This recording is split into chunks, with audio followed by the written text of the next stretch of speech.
आशा करती हूँ आप सब अच्छे होंगे, स्वस्थ होंगे।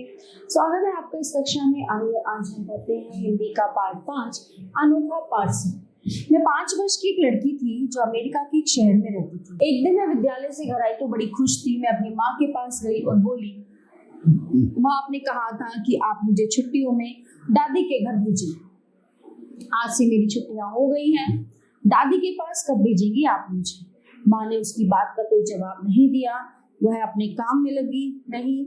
तो मैं अपने पिता के पास जाकर बोली, पिताजी, आप मुझे दादी के घर कब भेजोगे? पिताजी बोले, बेटी, हमारे पास अभी इतने पैसे नहीं हैं कि हम तुम्हें वहां भेज सकते। रेलगाड़ी से आने जाने के $55 लगते हैं। ऐसा करो कि तुम अगले साल चली जाना।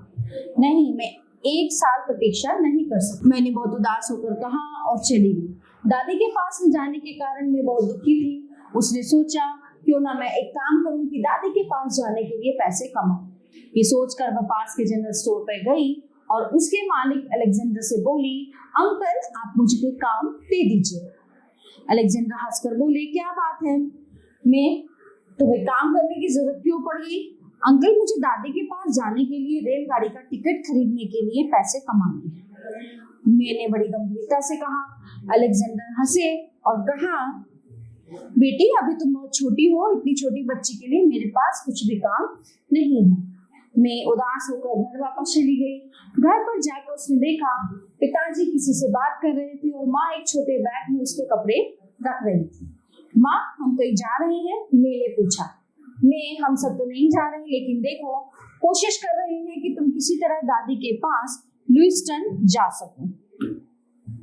मैं की समझ में कुछ नहीं आया, लेकिन दादी के पास भेजे जाने की बात से वो बड़ी खुश हुई और खाना खाकर सो गई।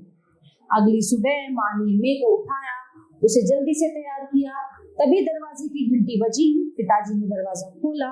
सामने उनके दोस्त लियोनार्ड खड़े थे।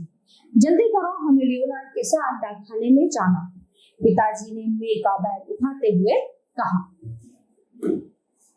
मैं कुछ कहना चाहती थी, पर पिताजी ने उसे इशारा कर चुप कर दिया। वे शहर के पोस्ट ऑफिस पहुंचे। वहां पहुंचकर पिताजी पोस्ट मास्टर साहब से मिले। उन्होंने पूछा, हम सबसे अधिक कितने वजन का पार्सल भेज सकते हैं? 50 पाउंड, लगभग 22 किलो तक, पोस्ट मास्टर साहब ने बताया। लेकिन आपको भेजना क्या है मिस्टर जॉन? उन्होंने पूछा। ये मेरी बेटी है, मैं इसे डाक से लुइस्टन भेजना चाहता हूँ। आपको तो पता ही है, मेरे दोस्त लियोनार्ड रेल में डाक के डिब्बे की देखरेख के लिए साथ जाते हैं। ये मेरी बेटी का ख्याल रखेंगे।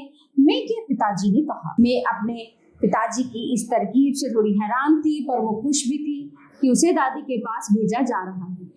ऐसा ही हाल पोस्ट मास्टर साहब का भी था। मैं को डाक से भेजेंगे तो बड़बड़ाए। डाक विभाग के नियमों के अनुसार छिपकली, कीड़े या कोई बदबूदार चीज डाक से नहीं भेज सकते। हाँ, चूजे जरूर भेज सकते हैं। क्या बच्चे डाक से भेजे जा सकते हैं? मैंने पूछा। नियमों की किताब में बच्चों के बारे में कुछ लिखा नहीं है, लेकिन देखिए, तुम्हारा और तुम्हारे बैग का वजन कितना है? पोस्ट मास्टर साहब ने कहा। मैं को बैग सहित तोला गया तो उसका वजन 21 किलो निकला। मेरे को लुइस्टन भेजने के लिए कुल $13 के डाक टिकट लगाने होंगे, पोस्ट मास्टर साहब ने बताया। तो पिताजी ने $13 के डाक टिकट उसके बैग पर चिपका दी। पोस्ट मास्टर साहब ने मेरे बैग पर दादी का पता लिखी एक पर्ची चिपका दी। वे बोले, ये दुनिया का सबसे अनोखा पार्सल है। मैं पोस्ट ऑफिस में पार्सल की तरह कोने में बैठ गई। कुछ देर बाद पोस्ट ऑफिस की गाड़ी आई और मैं सहित सारी डाक लेकर रेलवे स्टेशन जा पहुंची। मैं को सारी डाक के साथ रेलगाड़ी के डाक वाले डिब्बे में पहुंचा दिया गया। अंकल लियोनार्ड भी वहीं थे। मैं अपना बैग लेकर कोने में बैठ गई। थोड़ी देर बाद टिकट चेकर आया तो लियोनार्ड बोले, ये सवारी नहीं, सामान है। उसके बैग पर लगे टिकट देखकर टिकट चेकर हंसकर चला गया। रास्ते में भूख लगी तो मैंने बैग से निकालकर बिस्किट खा लिए जो उसकी माँ ने रखे थे। रेलगाड़ी लुइस्टन जा पहुंची। वहां से मैं को डाक की तरह पहले पोस्ट ऑफिस ले जाया गया। मैंने अंकल लियोनार्ड को शुक्रिया कहकर विदा ली। लुइस्टन के पोस्ट ऑफिस से डाकिया उसे साइकिल पर अन्य डाक के साथ दादी के पते पर ले गया। दादी से मिलकर मैं की खुशी का ठिकाना न रहा। तो ये तो एक अनोखा पार्सल था। तो प्यारे बच्चों, ये पाठ यहीं पे समाप्त होता है। आशा करती हूँ आपको बहुत अच्छा लगा होगा और समझ में भी आया होगा। तो मिलते हैं अगली कक्षा में। धन्यवाद।